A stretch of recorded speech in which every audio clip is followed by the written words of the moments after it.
mean, when you're a jungler and you have to go into lane just to help your mid laner push it, you know you're struggling. But here we go, grand challenge. Roach looking for the 1v1. Kind of mirroring each other so far. Raze hits level 6 in the lane. Thinking about an engage here to flash forward over the seismic shove, and first blood will go over very early to the side of Raze, number 1. But now you've got a fed LeBlanc in a lane that's advantageous. I love this flash. The confidence just saying, no, I've got the damage. Important thing for Faker is he couldn't have flashed out of chain range.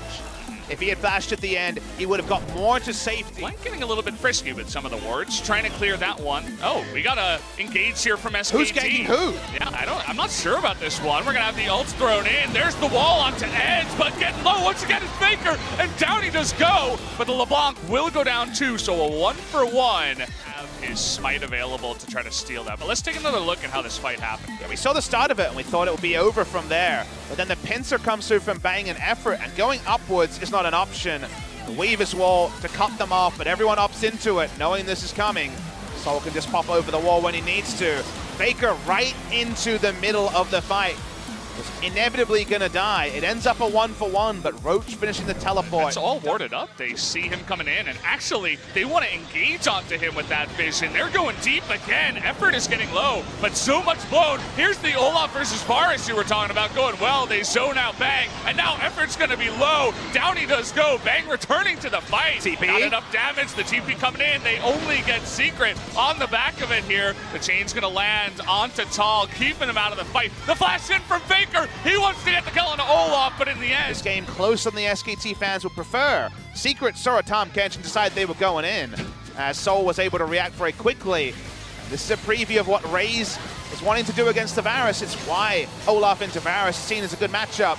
You look at an ulted Olaf, and as Varus you say, well, my ult and my E do nothing. Has to flash away. No damage out of Bang in this fight, and the flash away from the Q. He's able to pick up the kill on Secret, but this chain is the difference between a one-team TP player, is something that he's needed to level up in the offseason. Raze going in once again. Blank is very tanky, but you got a LeBlanc on you right now. Trying to help out here is Faker, but there's Edge. Gonna pick up the kill. Tom Kent's coming in, and oh, the play. The Chains of Corruption is gonna catch him on the backside of that. Able to trade the kill onto Edge is SKT. And Kong the Monster will eventually be able to disengage. Just a 1-for-1, and I think 1-for-1 does help both teams situationally. They're turning on to Bang. There's no summoners. Yeah, he doesn't have anything. No way to get out. They hand the kill. Oh. From the side of SKT, not knowing or respecting where Kong the Monster was at. Trying to rush down a turret. They're investing in teleport. They really want this. Kong the Monster just non-stop aggression going on in here. The TP comes in from Edge. Monster have a big gold lead. And win lane, win game was their only win condition. We're going to watch the replay. Blank walks up to Olaf. It's the reality of being a Sejuani. And with the LeBlanc being in a great position of power, it ends up being a trade kill as Edge goes down. But the kill's picked up by Effort awkwardly. They just wanted to secure it as fast as possible. We need to watch the minimap and understand how this part happened. They knew 3 members were there.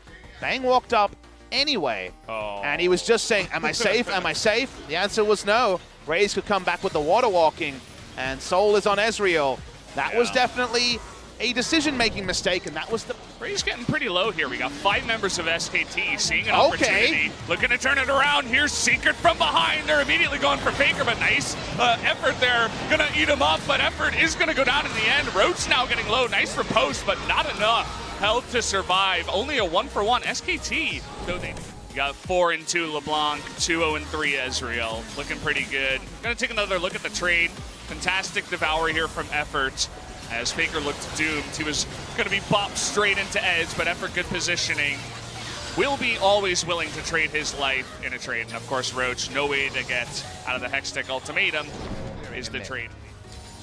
Blank looking to make a play onto Edge, but he's actually going to be in a little bit of trouble here. Edge, though, as I say that, just gets blown up. But trading here so far, Kong the Monster still feeling like they're in control. Looking for Effort. Another Chains is going to land onto him. He might be just blown up here. Here comes Faker with the wall, but eventually Effort does flash out of there and gets out by the failed flash from Raze. Means he should be going down here. The kill sometimes in the games, but they managed to throw everything they've gotten to trying to kill one big catfish And so far, it's not really working out for them. They actually didn't have full information on effort because the control ward was sticking from SKT.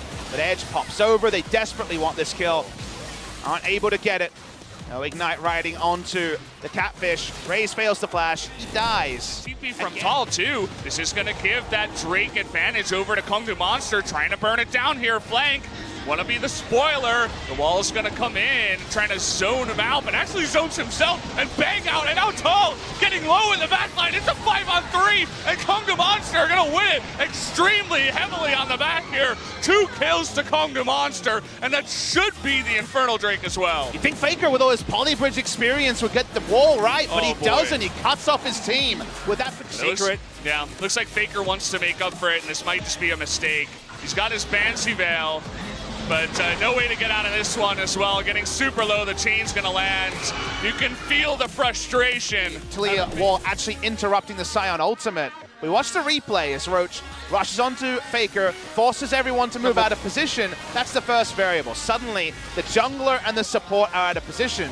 We fast forward a little bit. The big problem here is that Kongdu Monster in 4-man formation. Edge chases on to Bang. Faker goes to back him up. But then Kongdu Monster make the right call. They're like, wait, it's 5v3. They rush on to closest target. And while Faker had the idea of peeling for his AD carry, he wasn't really in the position. They're rushing in, and the hope is not springing internal yet for the side of SKT. Oh boy, we got a fight off screen. Roach is going 1v2 down to the bottom right. There it is, the double kill as Roach finally shows up for his team on the Fiora. And you mentioned it might take a little bit of extra time, but with those 2 kills, they might just look to end.